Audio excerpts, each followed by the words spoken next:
ఈరోజు శ్రావణ సోమవారం సందర్భంగా స్కాంద పురాణంలో శివపురాణంలో చెప్పబడిన షోడశ సోమవార వ్రతాన్ని ఏ విధంగా ఆచరించాలో, దానివల్ల కలిగే సత్ఫలితాలేంటో, షోడశ సోమవార వ్రతం చేసేటప్పుడు ఎలాంటి ముఖ్యమైన నియమాలు పాటించాలో పరిశీలిద్దాం. పరమేశ్వరుడికి ఎంతో ప్రీతికరమైన మాసం శ్రావణ మాసం. కార్తీక మాసంతో సమానంగా పరమేశ్వరుడికి శ్రావణ మాసం అంటే ప్రీతిపాత్రమని స్కాంద పురాణంలో చెప్పారు. స్వయంగా శివుడే బ్రహ్మమానస పుత్రుడైన సనత్కుమారుల వారితో శ్రావణ మాసం అంటే తనకు ప్రీతిపాత్రమని చెప్పాడు. అందుకే శ్రావణ మాసంలో వచ్చే సోమవారం రోజు షోడశ సోమవార వ్రతాన్ని ప్రారంభించి ఆచరించినట్లయితే శివానుగ్రహానికి ప్రతి ఒక్కరూ సులభంగా పాత్రులు కావచ్చు. ఈ షోడశ సోమవార వ్రతాన్ని ఆచరించాలని భావించే వాళ్ళు మృణ్మయ శివలింగాన్ని తయారు చేసుకోవాలి. అంటే ఎక్కడైనా పుట్టమన్ను ఉంటే ఆ పుట్టమన్ను తెచ్చుకొని దాంతో శివలింగం తయారు చేసుకొని ఆ శివలింగం పూజా మందిరంలో ఏర్పాటు చేసుకొని 16 సోమవారాల పాటు ఆ శివలింగానికి అభిషేకం చేస్తూ వ్రతం చేసుకోవాలి.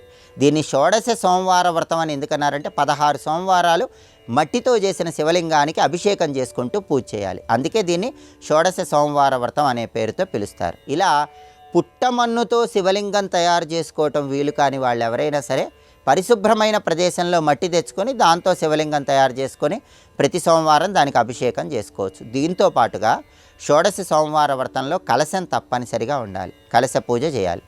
శివపార్వతుల చిత్రపటం కూడా ఉండాలి. శివపార్వతుల చిత్రపటానికి కూడా పూజ చేసుకోవాలి. షోడశ సోమవార వ్రతంలో ముందు గణపతికి షోడశోపచార పూజ చేసి ఆ తర్వాత శివపార్వతులకు కూడా షోడశోపచార పూజ చేయాలి. షోడశ సోమవార వ్రతంలో చాలా ముఖ్యమైనవి అర్ఘ్యప్రదానాలని శివపురాణంలో స్కాంద పురాణంలో చెప్పారు. అందుకే ఎవరైనా సరే ఈ షోడశ సోమవార వ్రతం చేసేవాళ్ళు 8 అర్ఘ్యాలు విడిచిపెట్టాలి. 3 అర్ఘ్యాలు శివుని ప్రీతి కోసం, 1 అర్ఘ్యం పార్వతికి, 1 అర్ఘ్యము నందీశ్వరుడికి, 1 అర్ఘ్యం చండీశ్వరుడికి, 1 అర్ఘ్యం గణపతికి, 1 అర్ఘ్యం కుమారస్వామికి, మొత్తం 8 అర్ఘ్యాలు ఈ షోడశ సోమవార వ్రతంలో విడిచిపెట్టాలి. అలాగే నైవేద్యం కూడా ప్రత్యేకంగా స్కాంద పురాణంలో శివపురాణంలో చెప్పారు. ఈ వ్రతం చేసుకునే వాళ్ళు ఏ నైవేద్యం సమర్పించాలంటే గోధుమ నూక బెల్లంతో తయారు చేయబడినటువంటి ఒక ప్రత్యేకమైనటువంటి పదార్థాన్ని నైవేద్యంగా సమర్పించాలి. దీన్ని బంగీ ప్రసాదం అనే పేరుతో పిలుస్తారు. దాన్ని నివేదనగా సమర్పించి ప్రసాదంగా స్వీకరించాలి. ఇతరులకు కూడా పంచిపెట్టాలి. ఈ షోడశ సోమవార వ్రతానికి సంబంధించి 5 కథలు ఉన్నాయి. ఆ కథలు కూడా తప్పనిసరిగా వ్రతం తర్వాత పఠించాలి.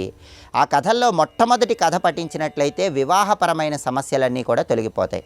2వ కథ పఠించినట్లయితే దీర్ఘ సుమంగళీ తత్వం చేకూరుతుంది, సౌభాగ్య సిద్ధి ఏర్పడుతుంది.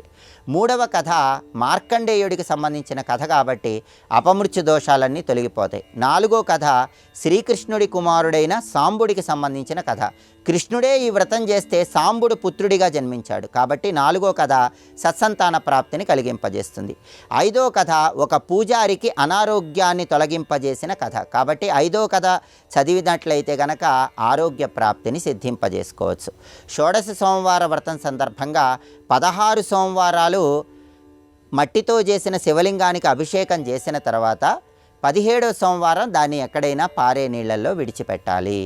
ఇలా శ్రావణ మాసంలో వచ్చే సోమవారం షోడశ సోమవార వ్రతాన్ని ప్రారంభించి దాన్ని 16 సోమవారాల పాటు చేసి పరమేశ్వరుడి సంపూర్ణమైన అనుగ్రహానికి పాత్రులై అష్టైశ్వర్యాలు భోగభాగ్యాలు సిద్ధింపజేసుకోండి.